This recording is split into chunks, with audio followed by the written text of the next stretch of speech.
My name is Natan Silnitsky, and I'm Backend Infrastructure Team Lead at Wix.com. And today's talk is about Wix's Kafka-based global data architecture and platform, how we made it really easy for Wix's 2,300 microservices to produce and consume data and events, no matter where they are deployed in the world and on which technological stack they were built on. And we'll also talk about the various tools and features that we have created in order to be able to handle our ever-growing scale and to prepare a much more resilient distributed system. So first, a few words about Wix. So Wix is a powerful website building platform that allows you to fully manage your business online. And our mission is to enable any business, community, or person on earth to make their online dreams come true. And we have around 6,000 people working at Wix, including a lot of proud Ukrainians. And they are working on making those dreams come true. And around 1 billion unique visitors come to our websites every month, or around a lot more now than 100 million websites are published by Wix users.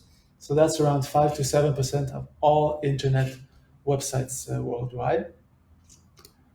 And that means that we need to serve a ton of traffic and really massive scale with more than 500 billion daily HTTP transactions and really spread across globally with 18 data centers and points of presence. Now, like I mentioned, Wix has over 2,300 microservices in production. So getting them working in a seamless way with event-driven architecture is really quite a challenge, and what this talk is about. And if you look at our Kafka scale at Wix, so it's also very impressive with 70 billion daily produced events and around 50,000 topics and more than 500,000 partitions. So a lot of effort needs to be put in this area as well. So the underlying story of this talk is a story of growth, of growing scale, how we made it relatively simple for our developers, even as our scale grew exponentially all around the world. How we migrated in the last few years, partially migrated to the event-driven architecture based on Kafka in order to handle our ever-growing scale and resiliency for our distributed system. Now, it's not only in terms of traffic scale, it's also the fact that we have hundreds and hundreds of developers and gaining more every year, so that we need to take care of all the use cases that they come up with. And they also build their microservices on different technological stacks. So that's yet another challenge for event-driven architecture. Now, the additional blockers that we have is for handling the fact that our growing traffic scale meant that we need to handle our cluster getting more and more topics and more partitions and really increasing in metadata. So we needed to see what to do about our overloaded clusters that started to have production issues, and we'll see how we did that. And also, the fact that we are globally deployed means that we need to tackle also cross data center communications in a seamless manner. Now, let's start with Kafka. So you better understand all the building blocks that I mentioned next. So you probably know about Kafka, at least basically, but even if that's the case, I wanted you to be aware of the notations and drawings of this presentation, how service looks, and then the Kafka producers and consumers interacting via a broker. And if you don't know about Kafka, let me give you a really short intro. Say, of course, I don't want you to be left out. So basically, Kafka is a message broker, and you produce messages to a specific topic. the service does that. And the topic is divided into several partitions. So let's say that service A produces to some partition, it actually puts the message right at the end. It appends it to a commit log, a log file basically. And this utilizes a lot the fact that files can be cached in memory. So it's really, really high performance, just appending, etc. And then if you look over at our Kafka consumers, then they just scan sequentially each of the partitions. And unlike traditional message queues like RabbitMQ, they don't remove a message they're processing from the queue. They just read it, and once they're done handling it, they commit the current offset. So if there's some restart or something happened that the consumer is starting from scratch, it won't start from the beginning of the partition because Kafka knows the last message that it was handling. So it will start from the first non-committed message. And that way, we could have a lot of different consumers really scanning fast these partitions at the same time. So really strong performance in this Kafka design. And also really easy to scale up because you just add more partitions. Okay, that was a really short intro into Kafka. Now let's look at Kafka at scale at Wix. So how we handle this growing scale of traffic and developers. So basically, we decided early on that we're not going to use the Kafka SDK directly. We're going to create our own library for the JVM, and we called it Greyhound. And it's open source as well. So if you have the Kafka Producer SDK, Greyhound has the equivalent Greyhound Producer, and Kafka Consumer has the equivalent Greyhound Consumer. So it has an abstraction layer for Wix developers, not only for them, so that if you need to do any changes for like upgrading a Kafka version or fixing some issue, it's really easy to propagate these changes to our ever-growing list of microservices in production because we have this control of this abstraction. And we can also offer a lot of additional features that don't come with the Kafka SDK itself. So if we look at the syntax specifically here for Scala, you can see it's really, really simple. You just spin up a Greyhound consumer and specify a message handler. So you just say, how am I going to process this message with the Lambda, and you provide it to the consumer. And that's it. You don't need to set up anything else, and you have a running consumer. And with the producer, again, you just specify that you want a producer, and you can start producing messages and events. In this case, it's a resilient producer, meaning that Greyhound takes care of any networking issue that you may have temporarily with Kafka. So you make sure that eventually messages do reach Kafka. That's really important in a big distributed system. And also there are even more higher level abstractions in Wix by defining really simple like protobuf definitions, and you get everything out of the box even easier. Now, let's look at a few additional features that really help Wix achieve its goals. So for starters, Greyhound comes out of the box with parallel consumption, meaning that you can utilize all of the cores that are available for this Kubernetes pod and gain better performance and process more partitions in parallel out of the box without needing to worry about it. And also batch consuming.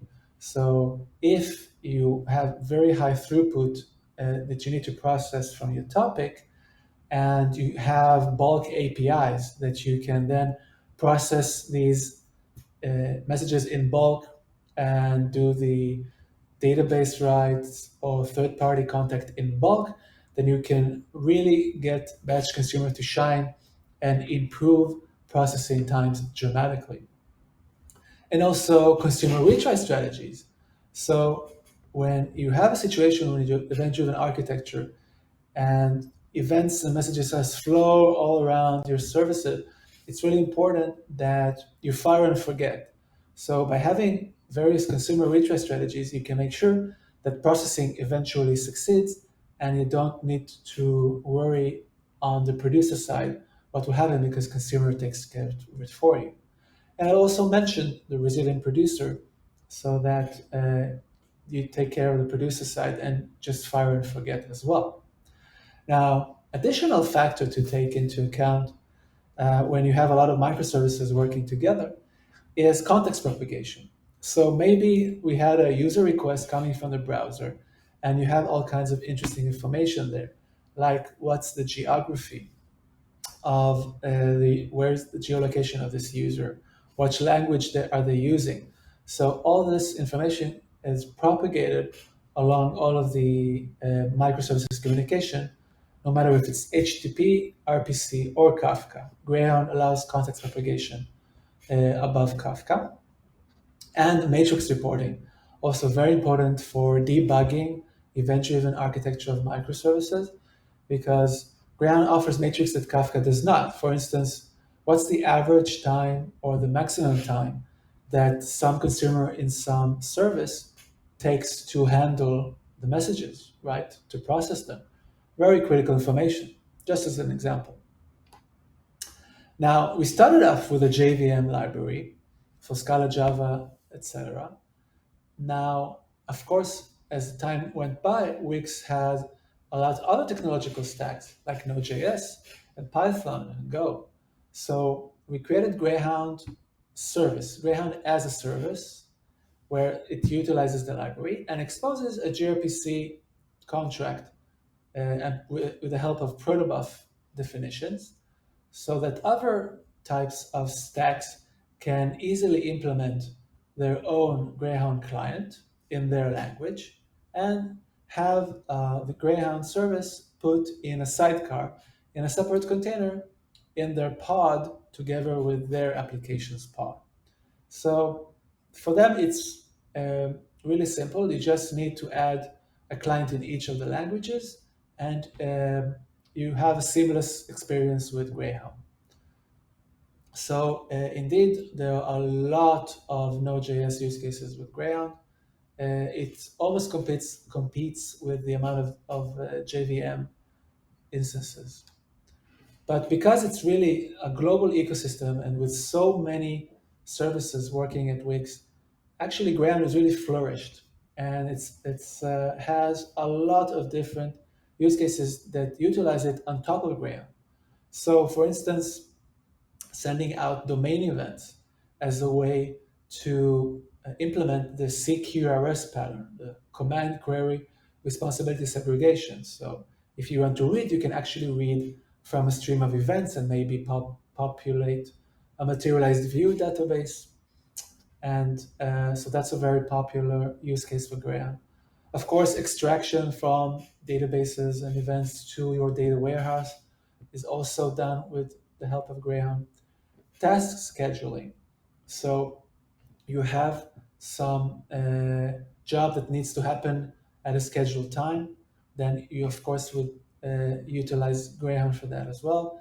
And asynchronous job queue processing. So if you want to process some offline job and you want to basically produce to your service and then have the safety of Kafka consumer to make sure that job completion is completed safely, then this concept of a queue is also implemented on top of Greyhound.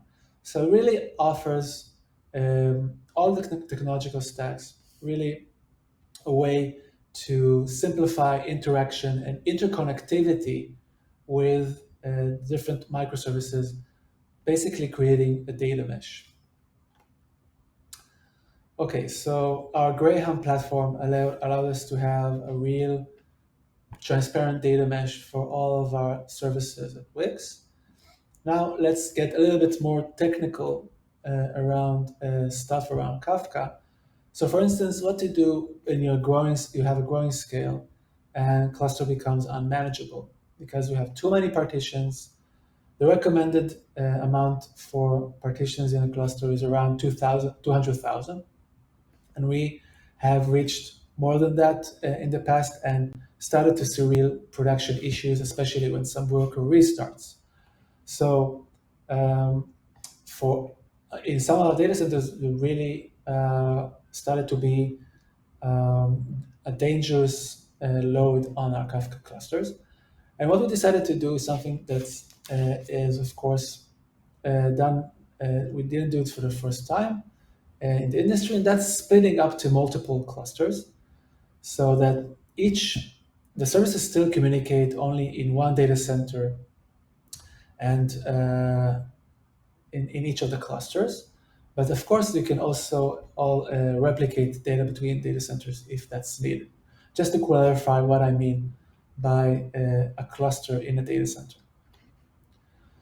So we had one cluster per data center where services communicated. Now we have more than one cluster in a data center, and we decided to partition them according to the different flows. So at Wix, we have the site visitor flow, like someone is browsing and hitting a Wix site. So that's like the public segment of Wix. In contrast to the site editing flow, where a site owner edits its site or its business back office and manages the inventory and manages the catalog and stuff like that, and menu if it's a restaurant. So that's the editor segment. So our Kafka clusters are split along these segments or flows in order to, because they adhere to different service level agreements. So if there's a problem in one cluster, it won't necessarily affect the other clusters. And there are potentially other clusters around more special use cases like database migrations and stuff like that. But this has really worked out nicely for us. Now, we want to do a really simple, seamless way for developers at Wix to interact with these clusters. So if the developer wants to produce domain events, to which cluster should it produce to? So because we have these logical segments of um, site visitors, public flows, and editor flows, we simply named the clusters in a logical name according to these segments. And all the developer needs to say is, okay, I have the consumer for the editor segment. And that's it. They will work with the editor segment cluster. They don't need to specify the URL for this cluster, or the credentials and stuff like that. No need to do any of that. The logical cluster will automatically be resolved, the credentials to it. And the same situation for the producer as well. I just want to note that the cluster resolution is done on the Wix layer because it's only relevant to Wix, so it's not part of the open source platform. Now, what if a developer wants to know, I need to consider this topic, but where does this topic, on which cluster is this topic found? So we have our own Greyhound and Kafka control plane software, our back office. And here the developer can go and check out, type in the topic and see exactly on which data centers it's deployed and on which clusters. So it means that the clusters, it can then go and implement in the code to which cluster it should be ascribed to. Cool. So now we have a higher flexibility in scaling up our Kafka ecosystem. We can add more clusters if needed with the same kind of setup. It's much easier than in the past. Now, we talked about multiple clusters, but what about the fact that we have multiple regions? We want to make it really, really simple for developers to work in event-driven architecture, even though their services have pods in multiple regions around the world. So take, for example, the case where you got some event and a message, you want to process it, and you want to save the data. But at Wix, for like say MySQL database, only one of the data centers has the current database that is defined as an active write database. All the other data centers have this database table, but it's a read-only replica at this moment. So we consume the event in one of our data centers, but we want to provide uh, we got the data in one data center, but we actually want to write it in another. So how do we actually solve this particular dilemma? So let's talk about how we do cross DC at Wix. So the most basic way to solve these kinds of things is obviously to replicate data via Kafka across data centers. This is quite, we of course deploy the strategy quite a lot, but it's quite low level for developers. Another higher level abstraction is for developers to only know about one differentiation. Is it a main data center or not? So if they need their consumers to write to the current data center where they can write data to, then they can just specify, I want to produce to main data center. And then uh, the mechanism makes sure that the Kafka consumer or the Graham consumer in the correct data center will get the event and process it and save to database. But even this has some friction with developers, right? We are currently working on a mechanism where developers just produce and the data will get to the relevant consumers. And we'll talk about how we are doing that. So first, let's start off with the lower level application. So how do we actually replicate at Wix? So of course, we employ the features that Greyhound has to offer. We have our own replication service and we utilize Greyhound batch consumer. So once we know that some topic needs to be replicated from some data center to another, we consume the events from the source data center. And because it's batch processing, it's done really, really fast. And then we produce the messages in a batch to the destination data center.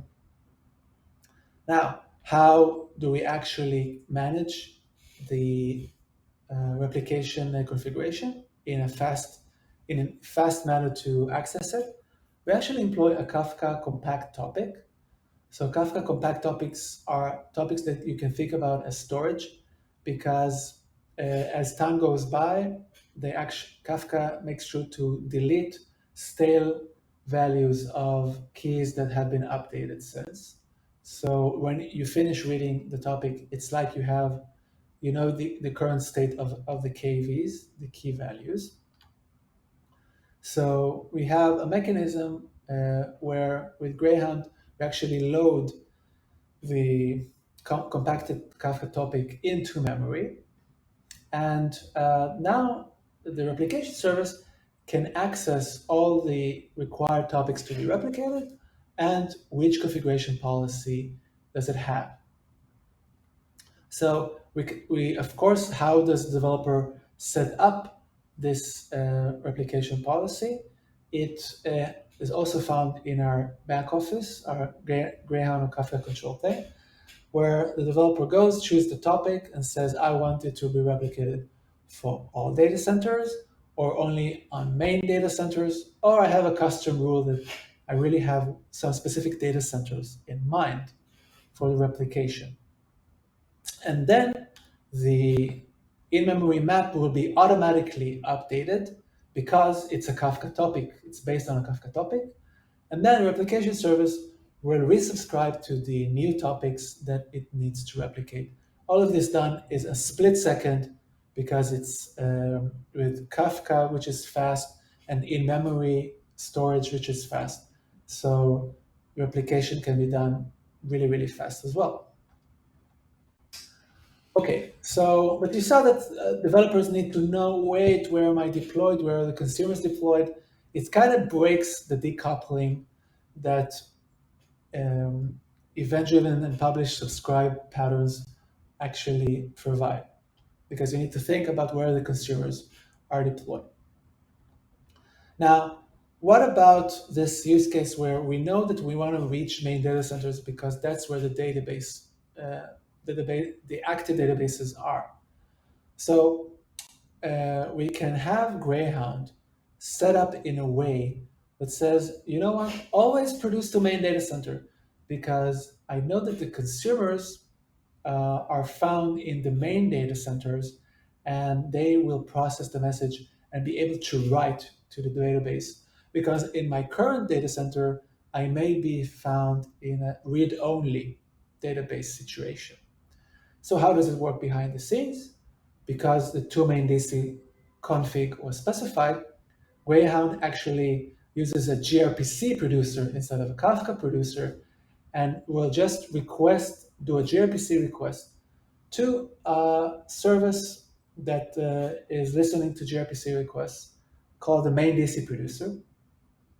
And the RPC will be routed to the main data center producer service, which will always found on the data center with the active database there. So we know that the main DC producer is found in the correct data center, and all it has to do now is produce to Kafka. Then the consumers can consume and write to database correctly. Great. So we also are able to solve the challenge of the read-write split in our global deployment. But still, there's friction for our developers. So what we are currently working on is having developers just produce and don't care where their consumers are deployed, which means we come back to the real decoupling between producers and consumers to have a more flexible and straightforward distributed global um, event-driven architecture. So how does it work? Basically, we need our application service to always know where consumers are currently deployed around the world in our data centers. So then it can decide what to do when it sees an event that it needs to decide on. So an event was produced, and then the replication service can say, okay, wait, um, I see a local consumer for this event in the current data center, so I don't really need to do anything. But in case I see um, that the consumer is only found in a remote data center, let's say the data center that allows to write to database, then it's, aha, I must replicate the data to the other data center in order for the correct consumer to find it and process the event. Now, um, there could be situations where you want to the producer wants the data to be replicated to all data centers. That's quite a rare use case, and in that case, the developer will need to specify it directly in code. But for 99% of use cases, developers don't need to do anything, and the application service will find out the consumers that really need this event and will forward it to them. Now, how does it get the information of all this topology of where the consumers are located? Well, we have our Greyhound platform, our Greyhound abstraction layer. So we can utilize that, and Greyhound actually emits in a special dedicated topic all of this metadata on for each service what are its consumers. So now we can know in each of the data centers um, which service there are and what are their consumers. And of course, that information can also be replicated so all data centers have the information in place so that the replication service can actually come up with the correct rules of replication. So we now have a situation where the producers really don't know anything about the consumers, and developers don't need to worry about where the consumers are deployed. And hopefully, we will be successfully implemented and make our developers' lives even easier. So to summarize, we are working hard and have worked hard in the last few years, basically to create a single logical Kafka cluster globally for our developers, where they don't need to think about the fact that they have a multi-region and multi-cluster environment. It's almost seamless to them. And with the power of Greyhound, we have any technological stack working anywhere around the world, and all with the power of Greyhound and implementing a true event-driven architecture for ever-growing list of microservices in our distributed system. And if you're interested to learn more about Greyhound, you can visit this link at GitHub on Greyhound, and it has extensive documentation, so you may find features there that are interesting to you to check out. We're also working on implementing Greyhound as a Docker image with Docker image, and have various other clients, not only for the JVM. So stay tuned for more updates on that. And I would like to thank you very much. You can find all the slides and the links on this link on SlideShare. You can check out my the slides over there. And you can also visit my website at natansil.com, where you will find all kinds of blog posts, articles I've written around Kafka and event-driven architecture and other software engineering matters. You can also follow me on Twitter and LinkedIn to get more updates on things that we do in our infrastructure teams at Wix around event-driven architecture and software engineering in general. So I'd like to thank you again. And if you have any questions, I would be more than happy to answer them. Thank you a lot, Nathan. I'm back. Thank you for a great speech. I'm sure it will become one of the most favorite at this Devoxx too. Hope so. Keep my fingers Hopefully. crossed. And dear participants, if you have some questions to Nathan, feel free to write it in the chat in our stream, and I will say it to Nathan, and maybe we can spend 15 minutes with questions, or we'll see. Maybe some other speeches are available on other streams if you don't have some questions about Kafka. So, waiting for your questions. And let me say one more time thank you, Nathan, for joining our event and for supporting Ukraine and Ukrainians. It's very valuable for us that all the world and all IT world helps Ukrainians now and during this war. So, I hope today we'll get our goal $50,000 for DJI MAVIC drones for Serhiy Prytula Charity Foundation, and maybe we can receive even more and more, buy one more drone. Mm, many drones as possible is our goal for today. I see in our chat only thanks, a great speak, great talk.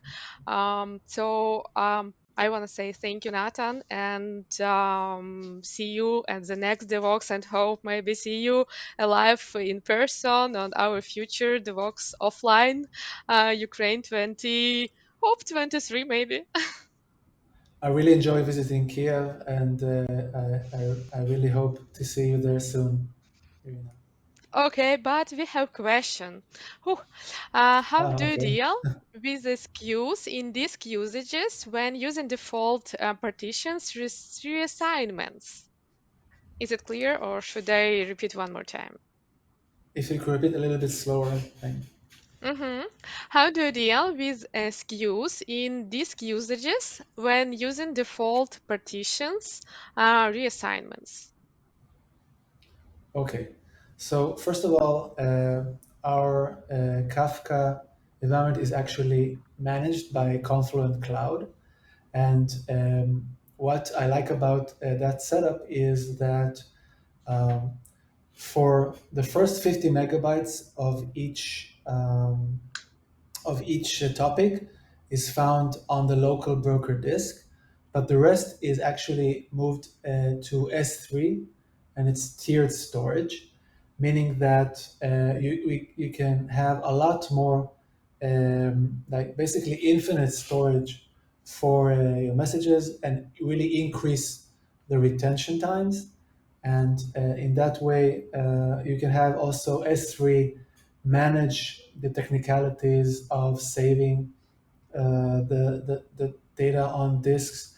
In the past, we really struggled with high disk loads. We got to 90% of disk capacity, and we were forced for the relevant topics to reduce retention time in order to make sure that that the local disk is not going to fail and will lose data or have the brokers not broker in that machine not working and stuff like that. So with the power of tiered storage and object storage like S3, you get much more flexibility and a lot bigger scale. And with because S3 is relatively cheap solution, you also get a cheap price. And because the first 50 megabytes of each topic is found on the broker machine, you don't get latency issues because you start reading locally and then you pick up from S3. So the first arrival of a first byte is quite fast. So we're really pleased with this solution. Thank you a lot. Thank you, Taras, for your question. As I see, we don't have more. No, we have one more question from Taras. Do you have different SALOs per S3 tier? Okay, so actually, I know that S3 offers multiple tiers, so you have different they have different performance guarantees for each of the tier according to the cost. But actually, that is managed by Confluence, so unfortunately, I cannot give details on that. I know that for using Kafka directly, there should be soon the ability to work with tiered storage. And then, it's a trade off between the performance you need and the money you're willing to spend. So. Thanks a lot. And one more question from Taras. Do you use different glacier options? Yes, so again, you're discussing S3 storage tiers. Now, of course, we do use S3 directly at Wix, just not around Kafka. For instance, our media platform, Wix websites have a ton of images, videos, etc., that are stored. And there are actually blog posts on this matter of how to get costs down and performance up. I think they track the usage patterns of the files and they move them according to different tiers. So you can check out, um, like you can check on Google Wix and S3 Media, and I think you can learn more about that. Unfortunately, on the Kafka side, I don't have more information because it's managed by Confluent. Thank you a lot. Thank you for the detailed answers from me and from Taras also in the chat. So thank you for today and hope to see you at the next Devoxx, Natan. Thank you, and I hope you reach your goal and have a great rest of the conference. I'm sure it will be amazing.